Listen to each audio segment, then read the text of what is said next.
Hey everyone, welcome back to Sophomore Citizens. I'm Gigi. I'm Liesel. I'm Lilly. And I'm Eric. All right, so for today's special episode, you might have already noticed we have a special guest. That is Gigi and my cousin, Eric. Eric hails from Bethesda, Maryland. He is spending the next couple of months here in Los Angeles, and he's just here to have a good time with us today. Do you have anything you want to say right off the bat? No, super excited to be here. Okay, so let's get started. All right, down to earth with Eric. Our very first question for you, Eric. We know that you like bike riding. We know that you dabble in the DJ arts. But what is a hobby that you don't yet do that you'd like to try?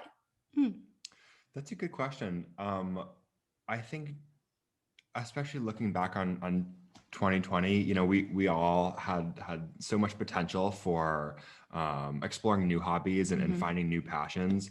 And for me, that was not something I ever did. I even maybe stuck to what works even more so in 2020. So looking forward, I think I'm looking to really explore more of my creative side, whether that's visually, musically, emotionally, really branching out a little bit and doing some more creating. Okay, wonderful. Beautiful. Thank you. Okay, so the next question, and I'm sorry to put you on the spot a little bit with this one, but we would like for you to tell us your favorite childhood memory with me and Liesel. That's definitely putting me on the spot. My favorite childhood memories. Well, what's childhood? Anytime before the present? I mean, to be honest, you could just choose say anything. favorite memory. Okay. Yeah, fine. All right, top couple memories that are immediately coming to mind. Maybe it's just top of mind because of our trip there. But I have really strong memories of one particular legendary dinner that the whole family shared at California Pizza Kitchen. The vibes were just right. It was like a perfect Los Angeles sunny spring evening. I don't exactly remember what anyone got. I was probably like 8 or 9 years old, but the conversation was lively, and the food was CPK certified. That has to be up there, and just I think it can't not be mentioned. Our countless summers on the island, sharing, days at the beach in the sun, or late night juice bar trips, etc. I think those are some of the things that come to mind mostly for me. Okay, wonderful. Thank you for that. So we also know that you like fashion. You're dialed into fashion to a certain extent, and we would like to know what your least favorite fashion trend is. This could be a trend of the moment. This could be a trend of the past. This could be men's wear, women's wear, whatever you want. We're curious to know. Yeah, I don't know if it's maybe less or so of a trend and more so just a pet peeve of mine, something that really bothers me. Okay. And I've actually started to think about it even more and more over the past couple of weeks, is almost deliberate mismatching, or just completely, not thinking about either patterns or colors or brands, especially when you're flexing a really branded piece and you're pairing it with an equally as branded but contrasting piece, like the whole Adidas sweatsuit with like some Nike trainers. That really does it for me, and just seems just not ideal for me. Liesel and Gigi, like we've talked about, I have this thing about color matching, which is really important to me. So absolutely under no circumstances, no blues and blacks, especially dark blues and blacks. That's a big no-no. That's what I think about. Yeah, and it's so funny because I feel like my eyes, I just don't even see that. Like if someone was wearing Adidas with Nike, my eyes wouldn't even process it. I wish I couldn't see it. Yeah. It plagues me now. So. Okay, wonderful. Our next question is, what is your favorite time of day? That's a good question. My favorite time of day is definitely morning. It just seems like an optimistic time. There's so much potential for the day. Everything is out there in front of you, and you have some nice coffee. You read the news. You just get excited for what's ahead of you. So absolutely, no questions asked. Morning, always been a morning person. Wonderful. Okay, we only have a couple more questions here. The next one being, what is one thing that you think is vastly overrated or underrated? Hmm.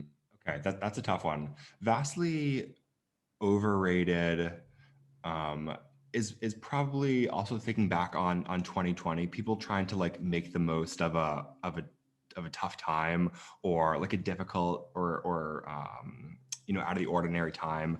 I think that's kind of like overplayed. People talking about that whole idea, and then what's the adjective? Underappreciated or Underrated or overrated, but you underrated? don't have to do both. If you just want to do one, that's fine. I don't have a strong underrated answer. Okay. So then we'll move to the last question, which is, what is your favorite social media platform? Hmm. Um, Favorite social media platform is probably TikTok right now, just by the hours of the day I'm spending on it. Um, I have some work information on my cell phone and on my personal cell phone. And because of that, next week, actually, I have to delete TikTok off my phone for potential security concerns. I'm actually kind of looking forward to that, having a bit of a reset and maybe only using TikTok on other people's phones. Uh-oh. So that's where I'm at with social media right now. Okay, Yeah. lovely. So that concludes this segment of Down to Earth with Eric. And now we will get into our check in. Okay, beautiful. So for today's check-in, we wanted to give a little DoorDash update, especially because Eric and I have actually done some dashes together recently. And I know that Lily had a couple questions for us about the dashing. So Lil, if you want to ask away, we would be happy to answer anything. Yes. So I think that our listeners might remember when we talked about dashing because it was something that Gigi, Liesel, and I did to make some money for the podcast, buy new podcasting equipment. And in such endeavor, we all had our roles. So my first question is, who is doing what roles in the DoorDash duo as opposed to trio? Yeah, that's a great question. And to be honest, we're actually switching back and forth. Whoa. I think that like we are out of the four of us here on the Zoom, Mhm. we have the secret sauce in the two of us to be able to switch back and forth pretty easily because I know that, for example, if I was driving and Gigi was the runner, she would not like that. She would not like the way that I drive. She would potentially just get annoyed and she would want to like have control over the driving. I think that's pretty accurate, Gigi. And Lily, I prefer to be in the driver's seat whenever you're around. Okay, so you've worked You've in done both both. positions, Yeah. both of you. Mhm. Okay. My next Which question. one do you like better? I don't know which one I like better necessarily. They both have pros and cons. Sometimes, like yesterday when we were dashing, for example, I like just kind of like sitting for 2 hours and not getting out of the driver's seat, and just felt like I had one mission, and that was just to get to A to B and back. It feels like the HR position is a lot more emotionally taxing, Mhm. just with all the interactions. Mhm. I really Um, appreciate getting some credit for my Uh-huh. emotionally taxing position. Thank you for Yeah. giving me that. Eric, do you not feel disadvantaged by the fact that you are like chained to navigation, or I guess Liesel's just telling you where to go, but like that when she tells me where to go, it's shorthand or a lot easier to be like, this is where you're going and I can basically know, whereas I think that that's probably not your experience, and I'm curious to know how you feel about that. It's just a good learning experience for me. I mean, again, this is one of the reasons, or one of the ways in which I am, learning my way around in the neighborhoods and whatnot. So it's a challenge I gladly take on. Sure. Yeah, Okay. and I think like he's really adapted to getting to know the areas and understanding his way around. So it's quickly becoming easier and easier. And I bet if we continue to dash more and more, that the shorthand would come very naturally. And like we've already been to Sawtell maybe 10 times, Sure. so he's gonna get it. Right, of course. Sawtell and the Colony are two places. We to haven't had frequent. any we luck haven't at had the any colony. colony. We keep going to the colony as a hotspot and we haven't gotten an order from them. It's so weird. Wow. That was my okay. next question. So I'm so glad that has been, Eric, I really hope you get to experience the colony and its workers sometime soon because it is quite the experience. I hope so too. The only other thing that comes to mind in terms of things we haven't experienced is I haven't had really a lot of interactions with any coworkers. Which out happens at in the colony usually. Okay, so that's what I'm really looking forward to. Just talking shop, going over, the rosebud and thorns of the day. We love our coworkers. Yeah, for sure. And I just wanted to share a brief story about our first dash, just the two of us. So basically, Eric got the app himself, turned it on, and we weren't getting many deliveries. It was about 2 p.m. on like a random Thursday or something. And so we weren't really getting orders. And as you girls both know, like that can just be really demoralizing. And it just gets upsetting when you're just sitting there looking at the app, just refreshing it, and you're just getting no orders. So we decided to, relax a little bit and go grab some matchas. So we drove down to this nice little matcha place called Chit Chat on Sawtell. And we go up to the counter and we order actually strawberry macadamia matchas, which were quite interesting. And then Eric was a little hungry, so he ordered a burrito. And the woman says, okay, the burrito is going to be about like 5 to 10 minutes or something. Yeah. And we were like, oh, no worries. We got plenty of time. Who cares? And right at that moment, pretty much, Eric gets a notification on his phone for a dash. And this dash was actually from Zanku Chicken, which Lily, I know you're very familiar with. So it was, a little ways away, and we just accepted it because we're like, of course, this is our first dash. We gotta just get it rolling. And like the fact that we had gotten one, we just felt so lucky. So basically I'm like, okay, I'm going to pull the car around, get into the car. And it's pretty clear that the burrito and the matchas are probably going to take a little while. So ding in my brain, my dasher brain, I'm like, Eric, just give me your phone. I'm going to go rush over to Zanku Chicken, grab the food, and grab you back on the way back.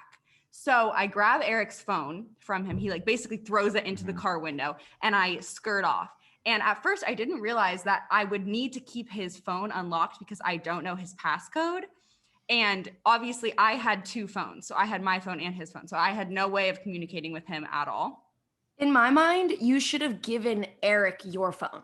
Right, but I just wasn't thinking like that. Like I just thought that of course, I wouldn't have been thinking like that. But in retrospect, now that we're reflecting on this situation, we can utilize this in the future.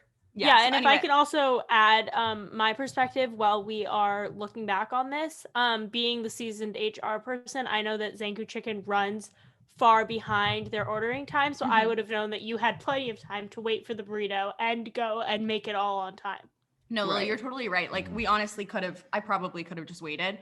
But we live and we learn. So I went, and of course Zanku was like, yeah, it's going to be like another 5-10 minutes, but eventually grabbed the food, swung back around, grabbed Eric the whole time with my finger like pressed on his screen because I was just so scared that it was going to leave and then I wasn't going to know where to go. While my phone was on low battery mode, if I remember correctly. Yeah. And while this is all happening, again, I'm just in, a new ass city in a new neighborhood, no phone, burrito in hand.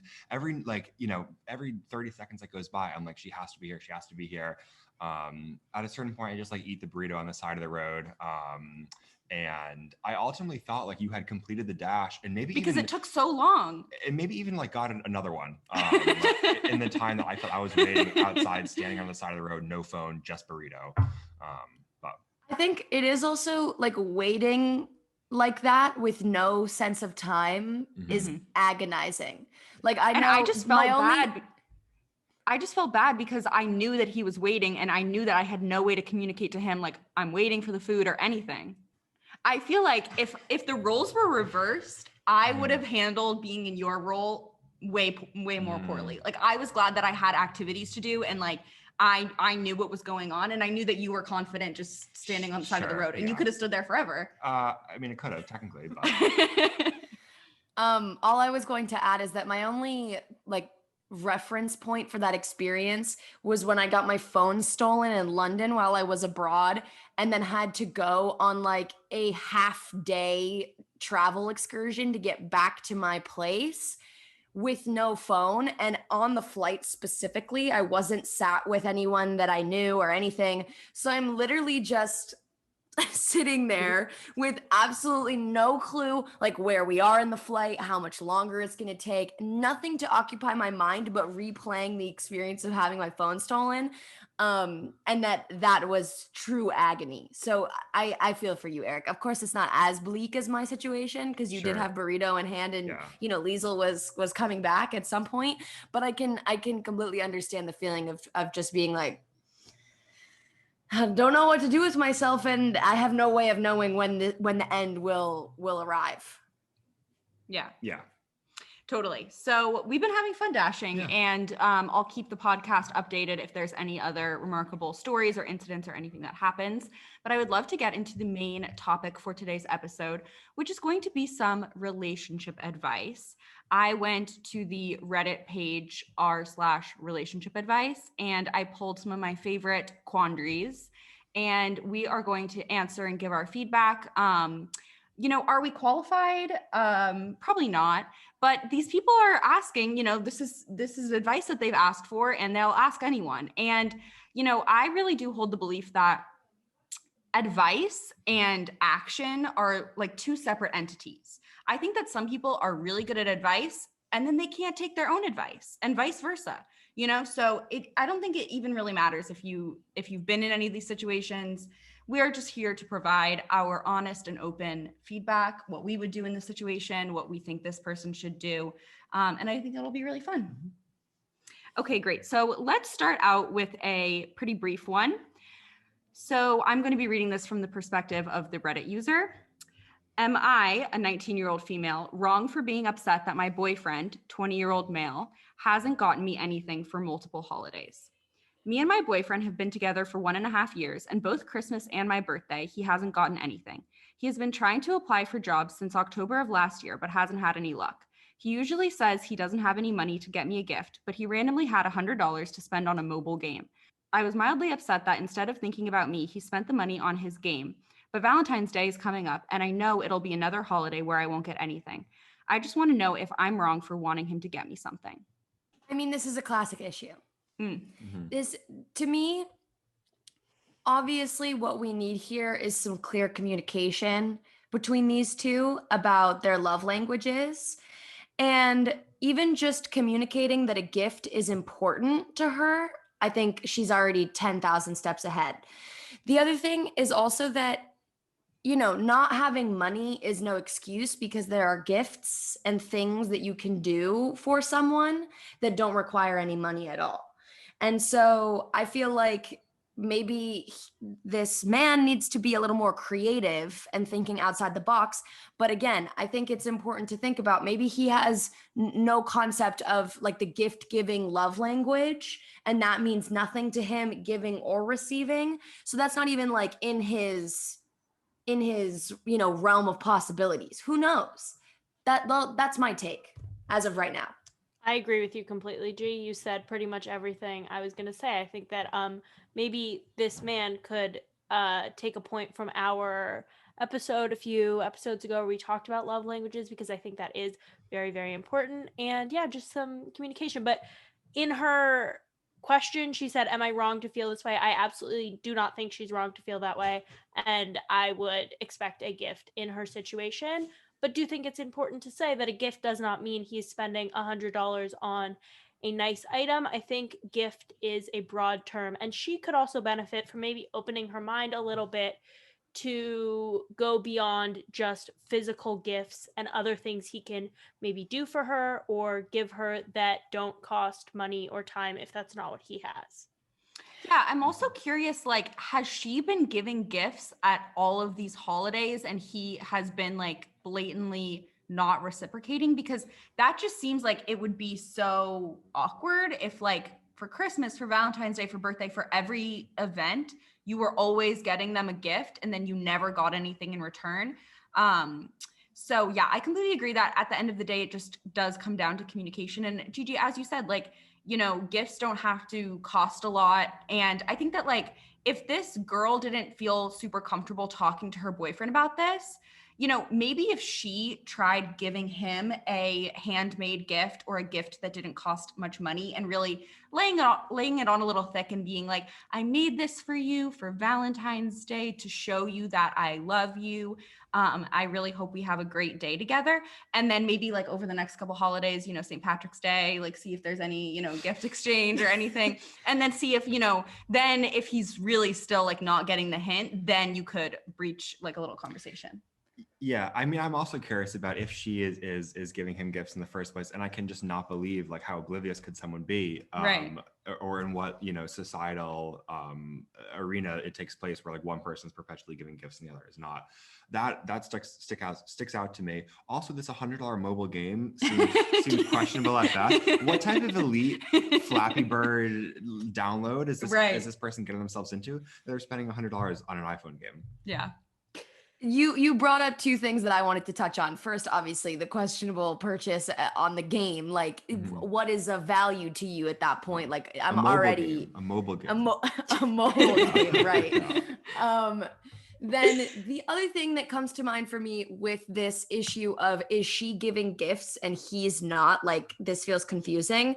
The one thing that I will say is I feel like if she had been giving gifts this whole time, she would have included that detail in her description, which, because like I know if that was the case, she would be factoring that in of like, I'm giving gifts this entire time and he's literally just being like, thanks, and then giving nothing in return. And so I'm thinking maybe this is a situation where she's not giving gifts. She's not saying anything about gifts and is being, not to come for our Reddit, asker, but like maybe this woman is being like, where are all my gifts? And she's not doing anything, to suggest that the gift giving would be something that would take place. Which I just think goes back to the need for maybe some communication here. Obviously, we don't know what's going on, but she did mention she is 19 and I am not much older, so I'm not here to say that I have maturity well beyond that. But I do think maybe she could mature a little in her communication and say, hey, we haven't been giving each other gifts, but maybe next holiday we should. Yeah, for sure. And I think like also, you don't need to get a gift at every single holiday. It's like anniversary, birthday, Valentine's Day, Christmas. Like for me, I don't really need all of that going on. So maybe just pick a couple, of holidays where, you really want to do your gift giving and make it really good and meaningful and thoughtful. And that would be another way to like make the monetary aspect a little bit better. Like, listen, like we don't need to do anything special for Valentine's Day, but like I would love if we did something nice for my birthday. Something like that I think would work really well. All right, do we have any other commentary on that? Okay, fabulous. Next up, boyfriend got upset when I wanted to wear leggings that could possibly give me a camel toe. So I was deciding what to wear for the day and asking my boyfriend what he thought, just to make up my mind quicker. He said to wear sweats, but I don't really own any sweatpants, so I just threw on a pair of leggings. I usually don't wear them, but whenever I do, I get a lot of compliments on how good my butt looks. I then walked out and he looked kind of upset and pointed out that they gave me a camel toe. I was kind of embarrassed and I fixed it. And then he still looked at me and he was judging me and he said, it's still there. I looked, but I couldn't see anything that time. We were just going to a cafe where we were mostly going to sit down. So I told him I'd just fix it if it happened again. But we'd be sitting most of the time, so it would probably not be a problem. He said, yeah, but they'll ride up, and looked really annoyed and kind of sad. I was kind of confused and said, what? I didn't know why he cared so much, especially when I didn't see anything. And whenever I do wear those leggings, I always just fix them and it's fine, like every other girl.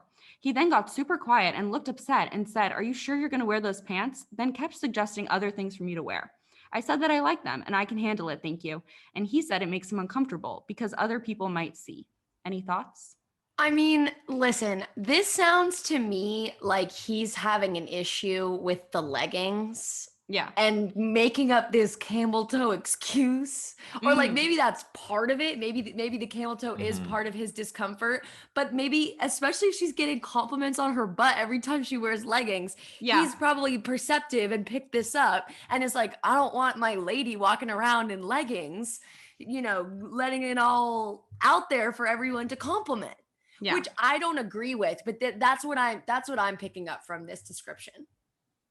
What I hear is that this young man needs to work on his insecurities, maybe more than anything. So whether that is through some journaling, some therapy, I'm thinking that he has some insecurities that need to be resolved before anything else can go on. So my advice to this lovely woman is, first of all, I'm so glad your booty is popping. Like, keep wearing your leggings.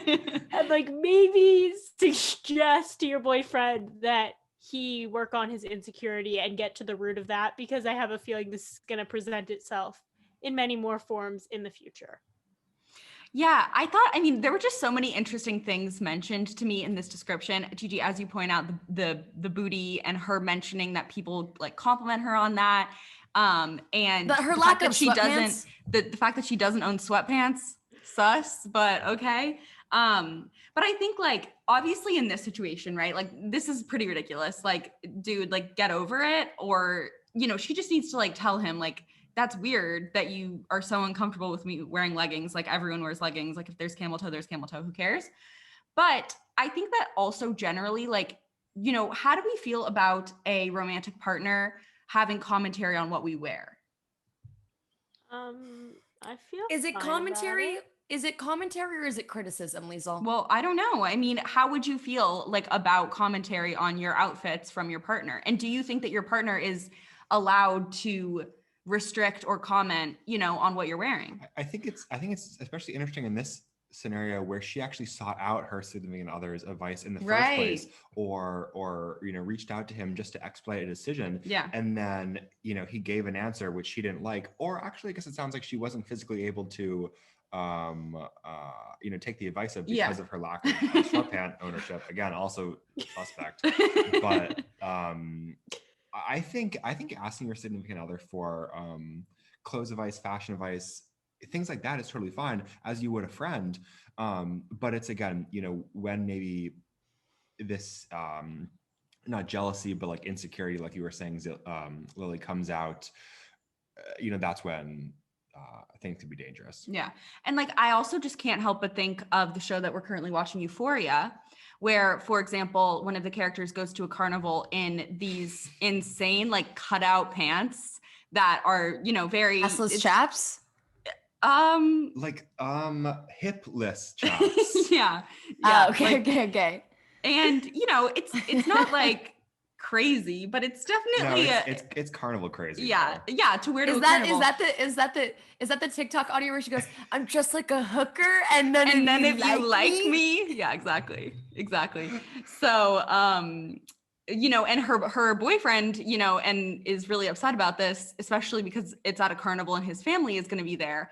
And I just tend to err on the side of like, I think people should be able to wear like whatever they want.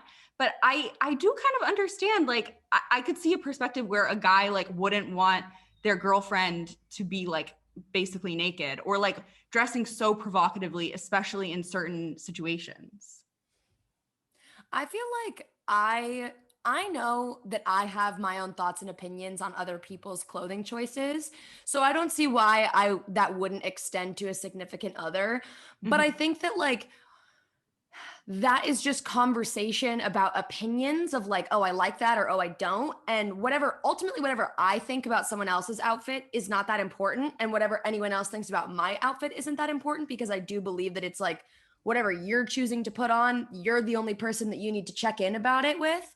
But I do also have to recognize that, like, as a young woman interested in guys, there's not really this issue of like him being inappropriate or like, I just don't really have a concept of what that might look like or feel like. I just also don't really subscribe to like objectifying the female body like that, being like, oh, you're not allowed to wear that because people are going to be like looking at you some type of way. I just don't really like that, period.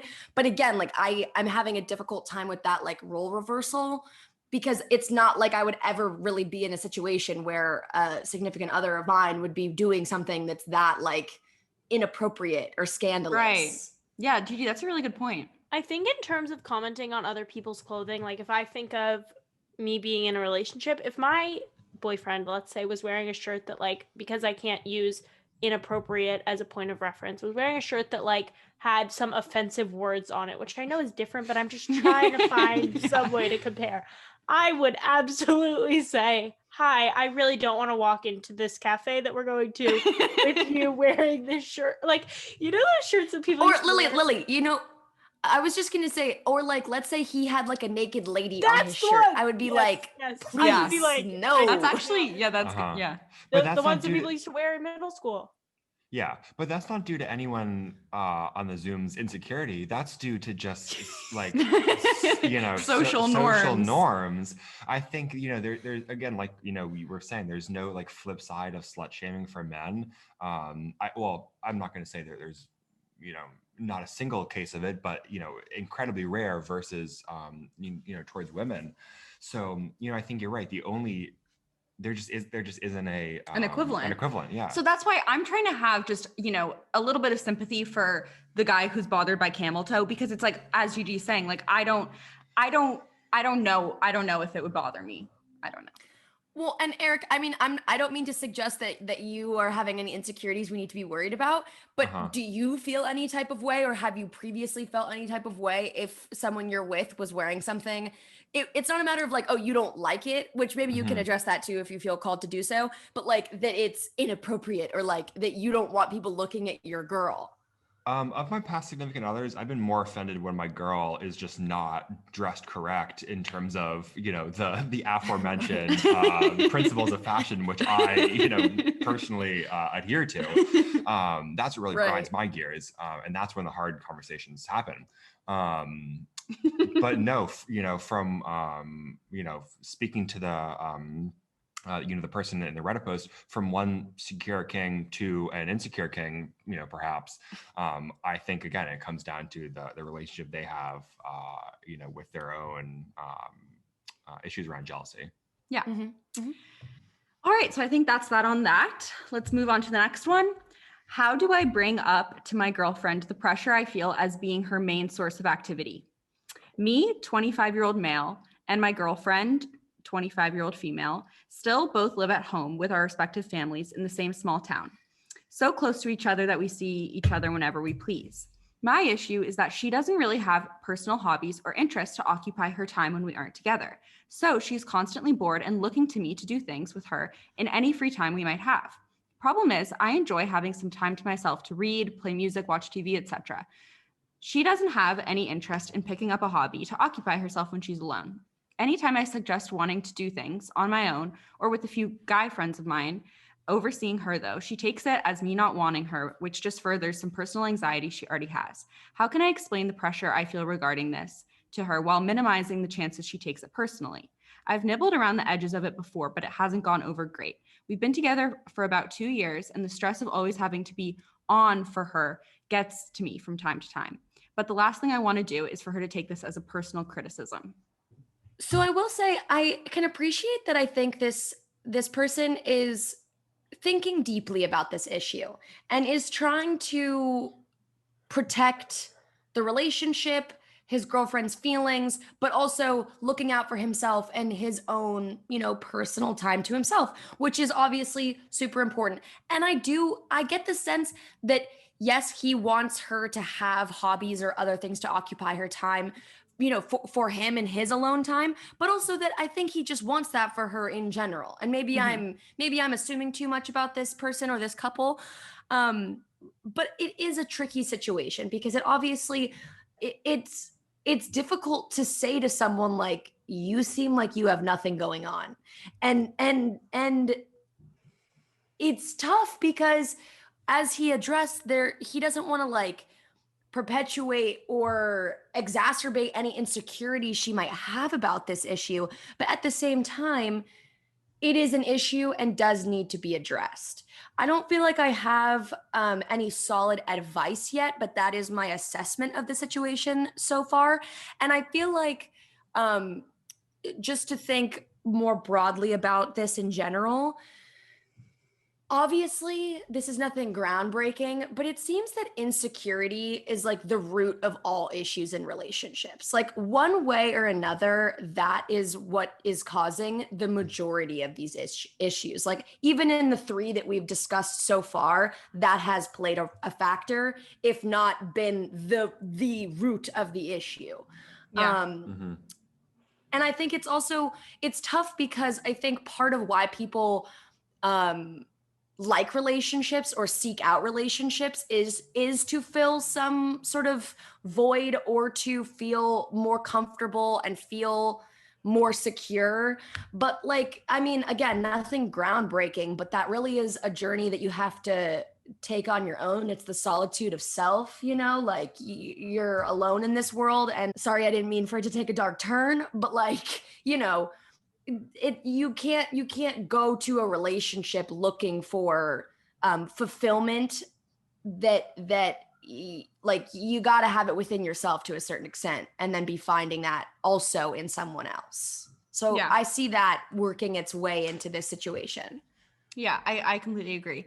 I think, I find it interesting that this person says that they feel like they always need to be on for their partner. And I feel like, one of the nicest things in spending time with people in general sometimes is to kind of be alone together. So I wonder if this guy could try to, when he's hanging out with his girlfriend, be like, hey, like I'm going to do some reading, or like I'm going to go on my laptop for a little bit. Like if you want to, grab a book from my bookshelf and like see if you like one, and doing that as a together thing at first, and then maybe trying to like slowly but surely just be like, yeah, I just kind of want to spend some time on my own or whatever. Or, with like the going out with his group of guy friends, trying to maybe loop her in every once in a while and make her kind of see that, oh, this is just like a normal, like whatever hangout. This isn't something to be insecure about if he ends up going on his own to be with his guys. But yeah, at the end of the day, Gigi, you're right. It just comes down to insecurity. And I think it is a tricky situation and you have to tread lightly. But I think the more of a gradual progression you can try to utilize, I think the better. Yeah. I think also the Gigi, if we are looking thematically at all of these so far, the overwhelming points besides just insecurity is also maybe communication breakdown. So had and I don't remember some of the intricacies of the story, maybe they tried to bring this up, but just had they started talking about these things very openly with their partner, I think they could cover a lot of ground quickly. And look, Totally. I don't want to jump to extremes here because Eric, like you said, I think there are steps that can be taken, the first of which being communication, but like I also think that maybe this couple should take a look at their compatibility, and like I'm not telling them to break up because again, not trying to jump to too extreme of advice, but at the end of the day, just because you have a good time with a person doesn't mean that you're necessarily compatible, and maybe the person that this man is looking for is someone slightly more introverted or who values their alone time more so, and maybe this young woman could benefit from someone who wants to spend more time from her or more time with her. So again, I understand that maybe they are perfectly compatible, but I think that it would be beneficial for them to take a look at whether they are in this relationship because it is truly fulfilling and they are compatible, or if it's for other reasons, because I'm feeling like there are some major issues that maybe need to be addressed in order for their relationship to continue, or they should explore maybe it not continuing, which I understand is a hard and potentially controversial answer, but it's not really sounding to me like they should be together. Lil, this came up for me in my brain in the last example of being like, if this man is trying to control what she's wearing, that feels like an issue large enough that like no girlfriend will be able to overcome. It's like goodbye. And I appreciate that input, Lily, and I agree with that completely. I'm personally trying to avoid that option because we're under the assumption that the emotional attachment and the feelings involved in these relationships are that's what's making the person feel this internal conflict of like, I know I feel emotionally attached to this person, so I'm not ready to just say goodbye, but we have this issue. And I agree with you, Eric, that like the communication aspect, it's the insecurities and the communication aspect, it's the perfect recipe for disaster. Yeah, and it's like communicating with someone about something that they're insecure with is probably one of the hardest things to communicate about, because you know that you can trigger them so easily to just go into a tailspin, especially if you know that they're insecure. Yeah, I completely agree. I wouldn't necessarily think of this idea of like being able to be independent versus being a little bit codependent in a relationship as such a big deal breaker. But I really do think that is a pretty core element of a relationship that could easily be like a huge deal breaker if she can't be independent and she's looking for someone, who's going to want to spend every minute of every day with her. Like, I agree with you, Lily. It just might not work out. Yeah. And not that love languages are the end all be all, but again, is this, a discussion that needs to be had around sharing quality time and different people's prioritizations of that. Yeah. Yeah. Okay, so next up, a girl I met informed me she's bringing her group of friends for our first time going out and meeting. I, male 27, met this girl, female 23, on Tinder, and we agreed to go out to a bar and have a few drinks and just chat. She told me she is bringing her girlfriends with her. I'm not sure why she would do this. I'm sure it's just to let her friends get a good judgment of me. But if she was mature, shouldn't she be able to make her own decision on her own on who she will date and not date? I'm a bit nervous as I'm afraid I'm about to be interrogated. Is there any specific reason why this woman would do this? This is a very interesting situation. My first thought was there any idea of him bringing the crew with him as well? It doesn't seem like it. And like, would he want to bring his lads, to the meetup as I well? feel And like maybe, this is maybe it's just a 5-on-5 date all of a sudden. right. I feel like there is a misunderstanding potentially somewhere in the mix of like she's under the impression it's a 5-on-5 and he's confused why they're not having a 1-on-1. Right. And like I totally get that. And especially I get why he's also going to this place of like, is this a maturity issue? Like why does she feel like she needs the posse to, be able to handle this situation? But I'm almost like I feel like we don't have enough details to know if it's an issue of like her feeling that she needs the security of her squadron in order to take this on, or if it's that she is like, let's all, have fun together. Like, let's maximize this for everyone. My immediate thought is that it's not a maturity thing and it's a misunderstanding. And this girl's maybe just like party girl, party vibes. Like, oh, we're trying to meet up at a bar, have some drinks. Like, this is a group activity. And I don't think that before even meeting her, this man should already be questioning this girl's maturity. And again, I just think maybe a little more communication. Maybe he could respond and say, oh, should I bring my friends? I agree, G. We need more information. And like, I'm curious to know how their conversation came to be. Like, was he like, okay, we'll meet up for drinks? And she was like, okay, me and 5 of my friends will be there. Or was it like, okay, I'll be there. Like, I want to know more progression, but I feel like they're maybe just not communicating clearly, just to touch on what every relationship needs to be doing. And maybe she's just, trying to have fun.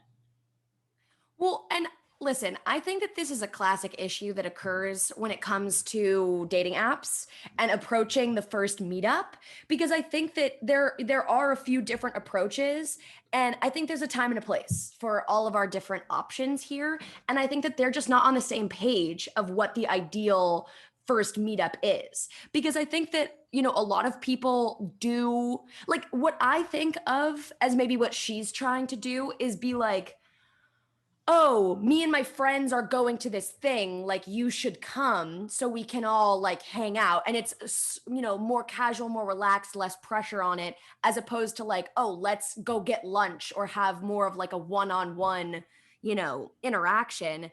And I feel like that's the issue here, is that they just have different conceptions of what the ideal first meetup is. Yeah, my initial thought was also that it was potentially a safety concern for her, and that she was, wanting to make sure that this guy wasn't like creepy or was going to do anything weird. Even when you're meeting up in public, like I could understand how you would feel a little bit safer with people around. But I also think like you could go to the bar with your friends and split off from them very easily and still have them around, and they could be kind of scoping out the situation without them being on the date. Yeah, I mean, I think it's somewhere between either like a group meetup with a lot of people, or those examples in like movies or TV shows, or this probably actually really happens when a woman or a man maybe will bring their friends, and then the friends will dress up in disguises and go to the place where the date's happening and just like watch from afar, for safety and just eavesdropping purposes, I guess. I think it's somewhere in between those two. But yeah, so the advice from us is just to reach out, communicate, and just figure out a good plan. Maybe just bring your boys. Like, I think that sounds fun. Okay, next up, caught girlfriend straddling another guy. Last night, I was FaceTiming with one of my girlfriend's friends who's using my girlfriend's phone. Just a normal, lighthearted conversation. She was at his house, along with his girlfriend and another dude. As he's walking back into the kitchen with her phone, I see my girlfriend sitting with the other dude, straddling her legs around him and her arms wrapped around his midsection with his back facing her. I didn't know how to process what I saw, and I still don't. I'm so confused and disappointed and shocked, and now that it's sinking in, hurt.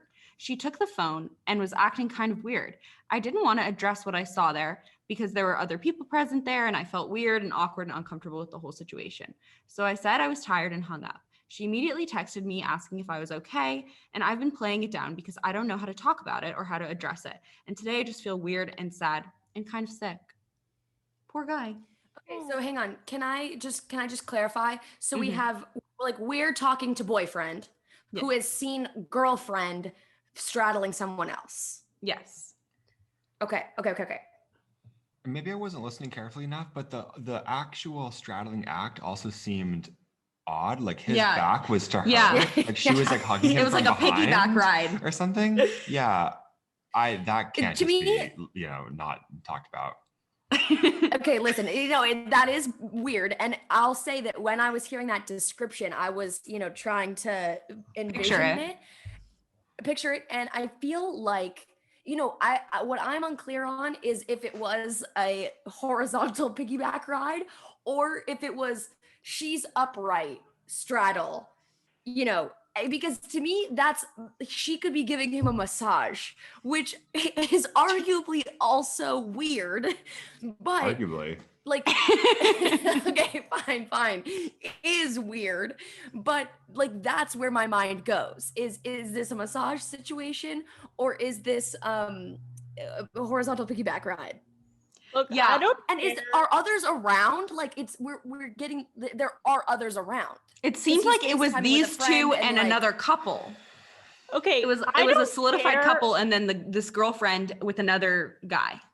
I don't care what Right. it was, horizontal piggyback ride, massage, like that's a no for me, dog. Like that. No, it's Lily. I am in complete agreement. I did not mean to say that I am condoning that behavior. I just wanted to, get it straight what we're thinking and how we're envisioning this. I also just want to comment on the nature of the hangout. Like it sounds like a double date Mhm. at the guy's house. I think they were saying his house, which seems like suspicious behavior. Like I think we need more information. Like was the boyfriend invited? Like why was the boyfriend FaceTiming her there? And why was the friend picking up? Like what was she doing Yeah, on the piggyback ride that she couldn't answer her own phone? Like this is all red flag. Like bro, I stand with you, and like I think this is suspicious behavior that's indicative of bad things. I agree. I mean, on paper, it sounds suspicious as well. But bear with me for a second. If it was so suspicious, why is the cuckolded boyfriend being FaceTimed in to the to the double date? To the double date, Yeah. like at his own expense. That sticks out to me. Also, I understand not wanting to confront her on it right there then in the moment, but I feel bad for this kid that his, the next day reaction is like, all right, like let me boot up Reddit and like see what, the boys have to say. Which I guess I get, people want to ask for advice or whatnot, but like I just wish he had felt confident enough just to bring this up with his straddling girlfriend. When I'm imagining this FaceTime situation, I'm imagining girl is straddling or whatever she's doing with boy. Other friend and boy are in the kitchen. Phone rings. Because she's straddling, she can't answer her own phone. So her friend picks it up and is walking and accidentally shows what's going on. Like, Yeah. I don't think The straddling was happening in a different room. I think he was seeking her out, being like, hey, girlfriend, I just want to chat with you because you're my girlfriend. And this was revealed, which is why it feels secretive. Why are you at someone else's house? Why wasn't your boyfriend invited? Does he know the people you're with? I mean, this is all stuff we need way more information on. But like bottom line, the no. It is interesting because obviously, Eric, you bring up like if this really was so nefarious, like no one would be like, let's get him on FaceTime, like no one in the entire premises, they just wouldn't like be doing that. But then to Lily's point, like if it really was just like a sneaky sneak of like, oh, it just happened to be in the background and he happened to catch it, like then it's secretive and bad. So we're confused. We need more details. And I do feel bad for this guy, but also I don't think that this is what you were insinuating, Eric, but like, obviously he can't put her on blast, like in front of everyone on this FaceTime, like in the moment.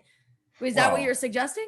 I mean, anyone can do anything, but, and I'm not Right. suggesting that. I'm just suggesting the next day, now that he, is Right. progressing all this a little bit, I feel that it's too bad he has to, resort to strangers on the internet. But again, people process these things in different ways. Yeah, this was kind of an interesting detail to me that, he hangs up the FaceTime and she texts, "Are you okay?" Which I think is an interesting response to be putting it on him. Like, it kind of insinuates you're acting weird, or like you seem off, or like, "Are you okay?" It's putting it on him, as opposed to saying like, "Hey, like, sorry, I know like I'm hanging out with these people, like, you want to come?" Or like, I don't know, just like anything that isn't so like on him. Well, listen, I perceive "Are you okay?" as like, I know I did something bad and like you saw it. Like, Are you okay? Yeah, I think that "Are you okay?" is the admission of guilt, actually. And it's lesser so about the boyfriend. It's more so just like, the girlfriend already being like, are you okay with me? With us breaking up. Yeah. Or, the boyfriend breaking up with the girlfriend, like, or whatever. Uh-huh. Yeah, I mean, listen, I just think that this is a relationship that is either like doomed to fail or is already crumbling, like, I feel for this guy because he is clearly upset, and I can't imagine that would be a good feeling. But also, do we have any information on how long they've been together? Like, age, any of that? No, they didn't give any identifying details. That detail is missing from all of these accounts. The amount of time they're together? Yeah. We've gotten that on some. Oh, but we've gotten age also, which like, yeah. I want to know if this is like teenagers or if this is like young adults, or who's at play here. I mean, it seems like you have to be quite young and agile to straddle in that position, so I'm gonna bet that it's the younger age. It's all a gymnast friend group. I'm not so sure on that. Yeah, I also think like, okay, it's one thing if they were like watching a movie and they got a little cuddly. Like, that's no. Liesel, what? No, it's one thing. Whatever. No. But I find it so weird that it seems like they were just like in a room, like so physically entangled. Can we get the description of the let's go back. Okay. Try to analyze it. So it says, "I see my girlfriend sitting with the other dude, straddling her legs around him and her arms wrapped around his midsection with his back facing her." So I see this as she's up on a countertop and he's standing and she's like, bear hugging him with her with her legs wrapped around him, which is really the worst part of it.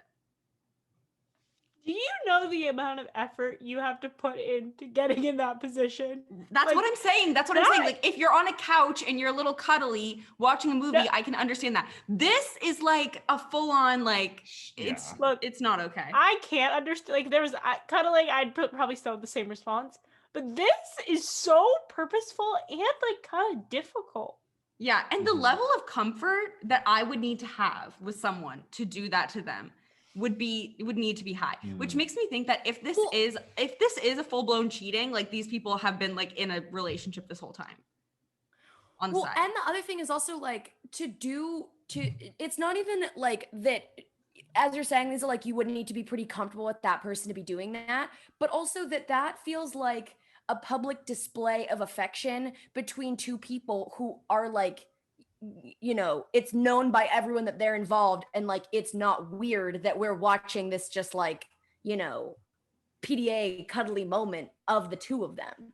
Yeah. You know what I'm saying? Like, even a new couple is gonna feel weird about PDA because they're like, oh, like, we don't want everyone to see our stuff, like, what we don't want, but it's like, if these two are already feeling comfortable enough to do that, it's definitely suspect. And okay, listen, there are some girls who are just like this, who like are very, very touchy with everyone and cuddly with people, and like, but I feel that that's not the case here, because this guy, it's such a red flag to him, like, or it seems like such a novel thing that's happening. Like, if he was dating this girl who like goes to parties and like is like this all the time, then I feel like he wouldn't have needed to turn to Reddit. He would just be like, that's Jessica, like, she's just like that. But yeah, so Okay, but do we have any advice for him? Like, I think he just needs to talk to her and potentially break up with her. Yeah, be open to a breakup. yeah, I don't know. I feel like given a few more key details, I would be able to solidify if this needs to be a breakup, if this is like a really difficult conversation, if he needs to go to this other guy and talk to him as well. Like, No, what I are the honestly friend don't think you should get dynamics him here? involved. No, but if he's, you know, friendly with that other guy, like I would be like, bro, like don't let Jess like, you know, do that anymore. Okay, then like yeah, maybe that's a breach of bro code and like the two of them need to end their friendship, but I think all of the communication needs to be between girlfriend and boyfriend. And then if separately we're going to end the friendship with boy B because of his suspicious behavior, I totally support that. But I'm thinking for the purposes of this incident, we don't really need to get him involved because this seems like something between Jessica and Matt. Yeah, definitely. And Well, like, listen, I you know, I don't think this needs to be automatic breakup. I really don't. And I do hold the belief that like you can get cheated on and repair that relationship with a lot of, you know, work and trust and all of that sort of stuff. So he didn't even, you know, it's not like any actual cheating was witnessed. So I do think that Jessica and Mark could get past this. But Yeah, maybe a little not. name swap there. All right, I think that this will be our last one because we've already been going for a little minute. This is quite a long one, so I hope that you guys are interested in this. I'm definitely interested in these dynamics, and I think that the details are important. It's our last one, so we might as well go big. Okay. What are the ethics of forming an emotional bond with your ex's best friend? I, 26-year-old male, dated a girl, 25-year-old female, for nearly 4 years. She had moved to another country, so long distance was tough. She decided to break up with me without giving any proper reason. I then became close to her best friend, 25-year-old female. We always used to talk, but we ended up hanging out more. I never thought twice about it since the both of them were super close and I felt my ex would be cool with it. A year later, I got a job that let me travel countries and I met my ex. We ended up getting physical and we became sort of a thing again. She refused to call it a relationship, but the long distance calls restarted. At this point, she realized that I and her best friend had gotten close and it affected her. As the year progressed, some incidents happened. I invited her best friend to hang out at a hotel room I was staying at for an event in the city. We drank some wine and shared a few laughs and slept. Nothing physical or romantic, but intimate, I guess. Then she ended up visiting me once or twice in my city. All these affected my ex, who I was talking to, but she refused to talk to her best friend about it because she felt she wouldn't take it well. So she would vent her frustrations at me and I'd try to be more mindful. I offered to stop being friends, but my ex didn't want that because she didn't want to be the reason that a friendship was ruined. Then COVID hit and I couldn't travel as often, and my ex and I decided to break up again because she wanted to focus on her mental health. In that time, the best friend got a job in the city I'm in and she moved here. This unleashed all hell because my ex got super affected by it. I had also, in my loneliness, planned to visit the best friend in her city for a few days. I knew it might hurt my ex, but I still planned for it anyway, and that was selfish and vile of me.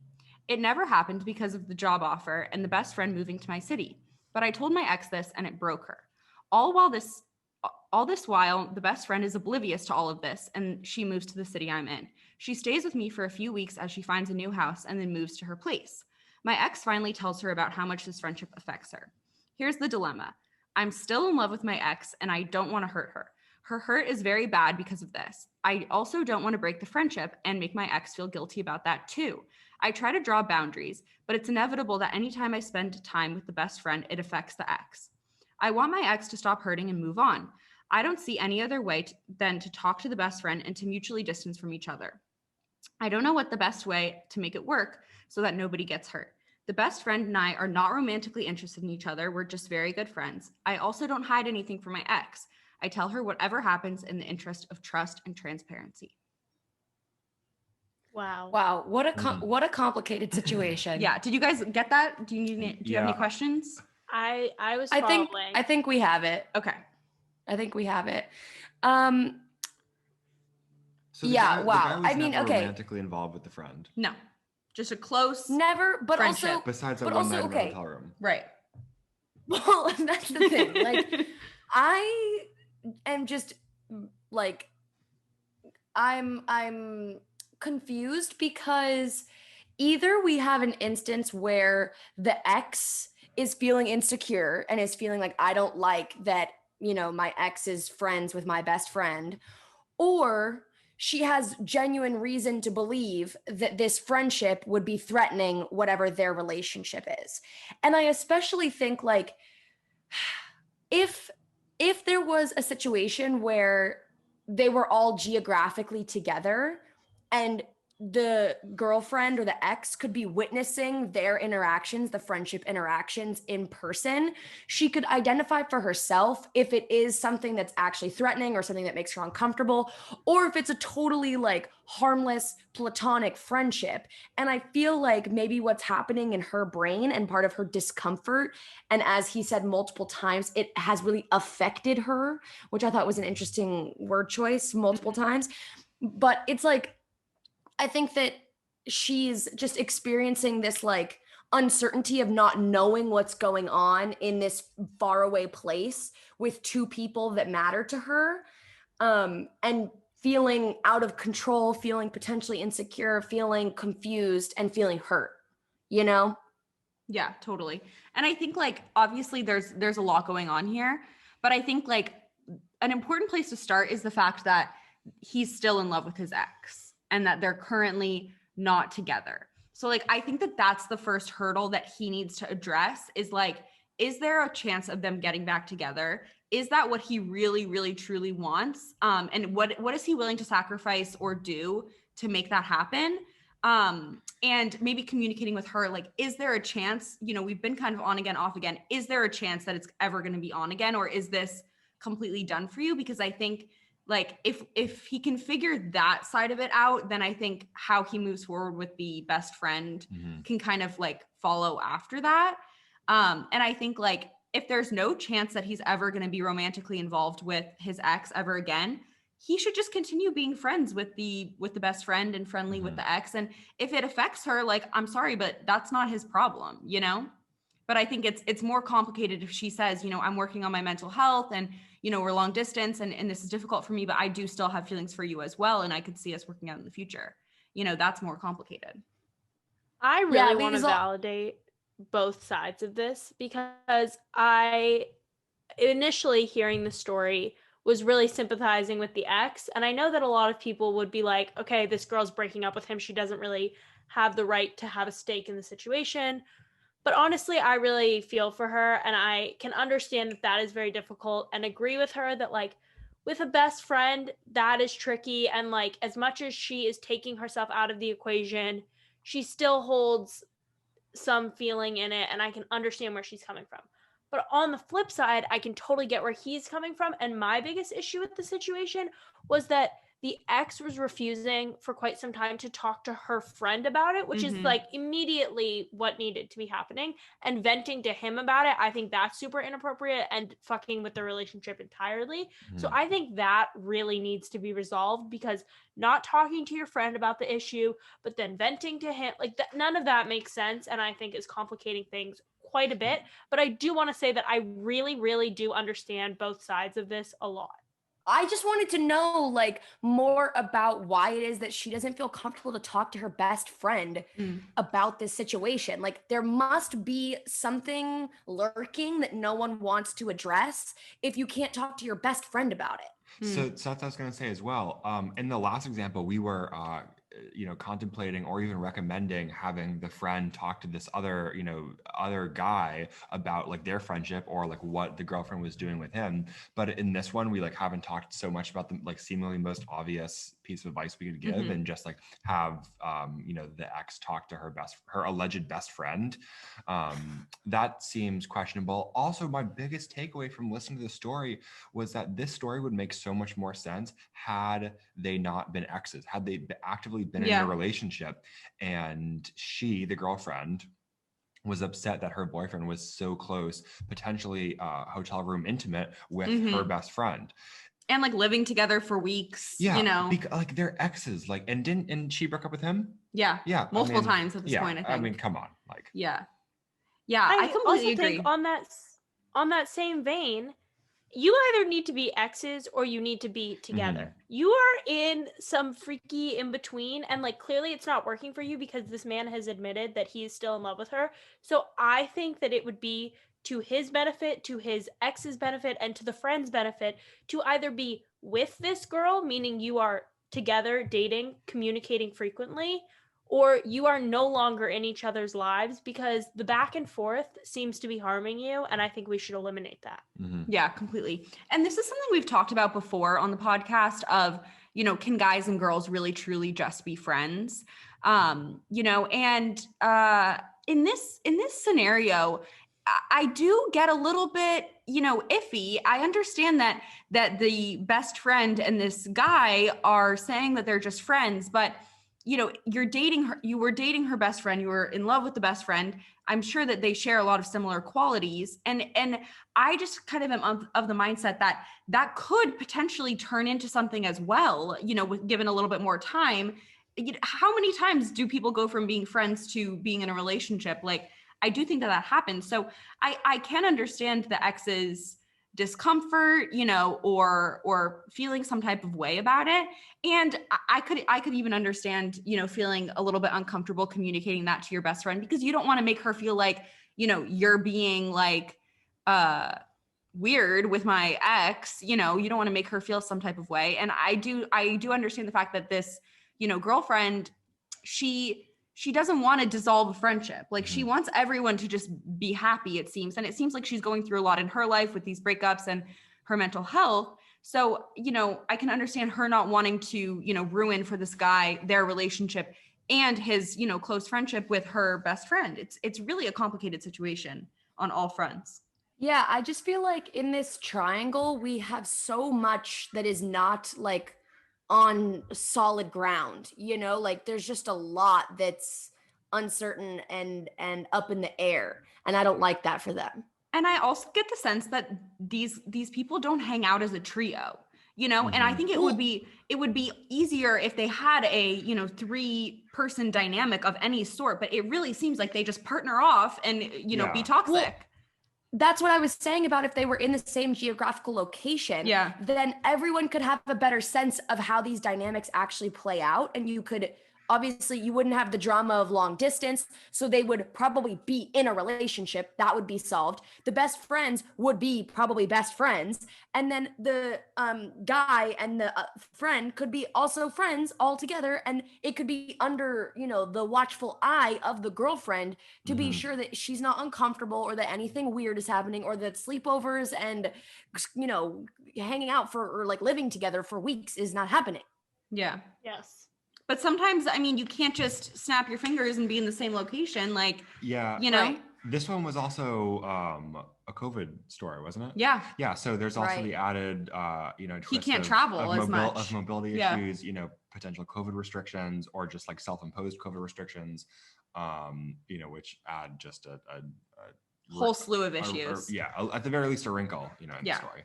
For sure. But I think like, if we're giving advice to this guy because he's the one that's asking for advice, he needs to go to his ex and like really have an in-depth conversation of, first of all, is this a possibility at any point in the future? And second of all, like, I need you to be more communicative and repair your relationship with your best friend before I can proceed, in any way, shape, or form. All right. Well, I had fun. Me too. That was a great time. So now we can head into our recommendations. So Eric, if you want to give us your recommendations. Of course. I can prepare with a couple of recommendations. I wanted to both offer a topical, timely, relevant recommendation, as well as something a little bit more timeless or quintessential, something classic that I really stand behind. So I took some notes as well. I'll talk about my long-term recommendation as well. And that is for a product, rather a service called Whoop. It's something I've spoken to some members of the podcast about already. The Whoop is a fitness tracker, similar to a Fitbit or an Apple Watch. It's going to track, your general mobility and your sleep and that kind of stuff. What makes the Whoop different and how it's really helped me, especially over the past year, has been its focus on elements like your respiratory rate and your heart rate variability, things that you would never think about on your own, and you still don't have to think about with the Whoop, because its real value prop is that it analyzes all of this for you and makes it really easy to digest, and just like a 1 out of 20 score of strain and recovery. Why am I bringing this up now? Well, even more so, with COVID, I think a lot more people are focused on, their general health and well-being, physical and otherwise. And the Whoop is just another metric or, piece of that puzzle, or, at the very least can help provide some data. So that's my long-term recommendation. I, want to encourage you guys to check it out. Definitely hit me up for a referral code, and we can both win. And then my current recommendation of the moment is to honor Aquarius season, which we are now in, of which I am a member of. Proud member. A proud member. Now, this is not something I wholeheartedly subscribe to or anything, but during the days of February 19th or Jan 19th to February 19th or whatever it is, I'll flex my Aquarius traits a little bit more. Is Alfred, the coffee shop in Los Angeles, Austin, and Japan's 8th anniversary Aquarius matcha latte. Now, today was the first day I had this. I was incredibly happily surprised by its proprietary dreamy blend, this is how they describe it, of premium house matcha with strawberry and vanilla orange infused oat milk, including a malty cereal milk finish. And without knowing that, when I sampled it, I identified immediately almost that it gave me Fruity Pebbles cereal milk vibes. Milk and sweetness not modifiable. That was a little bit troublesome to me, as if this was my go-to drink for longer or for more frequently than like once a week or once an Aquarius season. That would just not be doable. It was a little bit too cereal milky for an everyday beverage, but that's still my recommendation. So if you're in Los Angeles, Austin, or I don't know, I should have looked where in Japan, maybe try it out.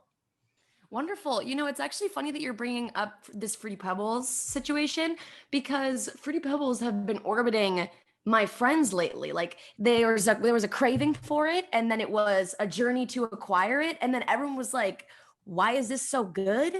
And I personally know that for myself, cereal is something that I could eat a whole box of on my own, and that I love cereal, and that it feels like such a like simple guilty pleasure.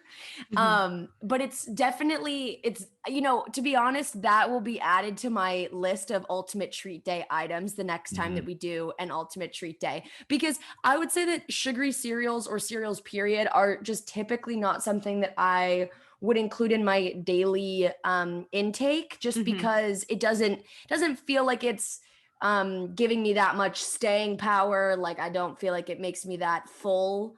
And there's obviously just like a lot of preservatives, sugar, potentially bad things for me. So it's not a daily thing, but I know I'm tucking that one away for the next ultimate treat day. That will definitely be on deck as, just an in-between snack. It's my breakfast, it's my dessert, it's my everything. Definitely. Well said. And Gigi, thank you for bringing up Ultimate Treat Day. There has been some delay in the uploading and production of our vlog of Ultimate Treat Day, but that should be coming out very soon. If it's not already up, there's a pretty good chance it will already be up on YouTube. So go check it out.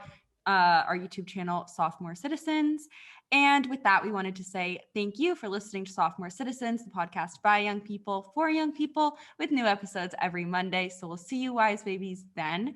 Be sure to follow us on TikTok, Instagram, YouTube, and more, all at Sophomore Citizens.